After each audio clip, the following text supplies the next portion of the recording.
Welcome back to CBS News as we have some breaking news for you. I'm Lana Zach. And I'm Errol Barnett. A suspect has been identified in the leak of classified Pentagon documents on several social media sites. Sources tell CBS News it is Jack Teixeira. He is reportedly a member of the Massachusetts Air National Guard. The documents appear to reveal details about the war in Ukraine. They also suggest that the U.S. is spying on key allies. CBS News intelligence and national security reporter Olivia Gazis joins us now. Olivia, you alluded to who this person was and why they perhaps did this. Tell us more about what we're learning about this suspect.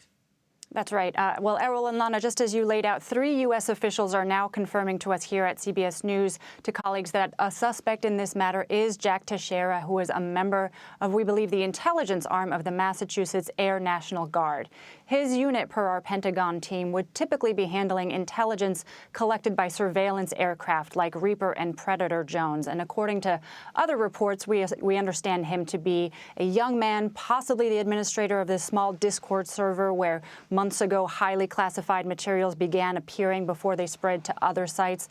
There's a lot of questions swirling about his identity and his access right now, including why somebody at his level would have had access to these really highly finished classified intelligence products really meant for the senior-most defense leadership at the Pentagon. Exactly, Olivia. Like, when we're learning that this person, the suspect, is just a member of the Massachusetts Air National Guard, it seems to defy all logic that he would have access to this type of classified material. How is the intelligence community responding to these details?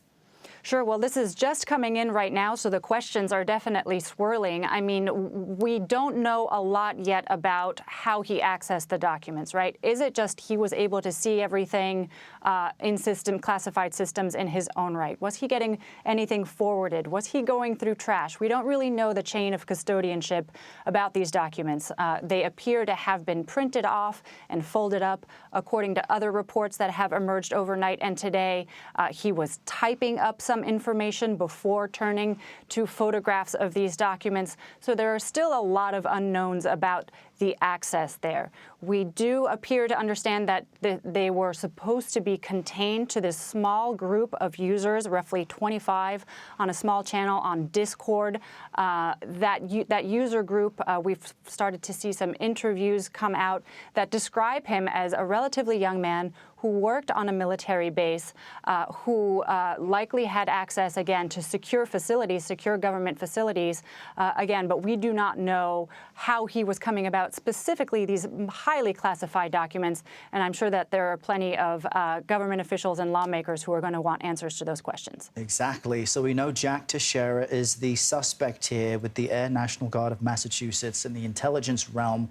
I'm wondering if an arrest is imminent, considering there are multiple investigations into what he is alleged to have done. And Olivia, I know you and the D.C. Bureau team have been looking through additional documents that have been posted as well. So what's the latest there?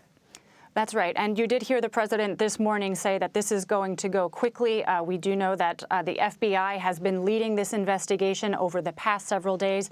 And we do know that they started out with a universe of potential suspects that was necessarily pretty small, just given, again, how highly restricted this material usually is. We came to learn that, the people who compile these briefing documents, which look like they were prepared for the chairman of the Joint Chiefs, the documents that we have seen emerge, we do know that there are, dozens of people who do prepare those documents. So access to the underlying materials may have been a little bit broader. But as we've been discussing in recent days, the printers that are used to print top secret classified materials register every time those documents are printed. So really, investigators had a lot to go on already when they began cross-checking with IP addresses of people who were accessing these Discord servers in recent months. Really fascinating story, major developments. Olivia, thank you so much. We'll continue checking in with you. Thank you.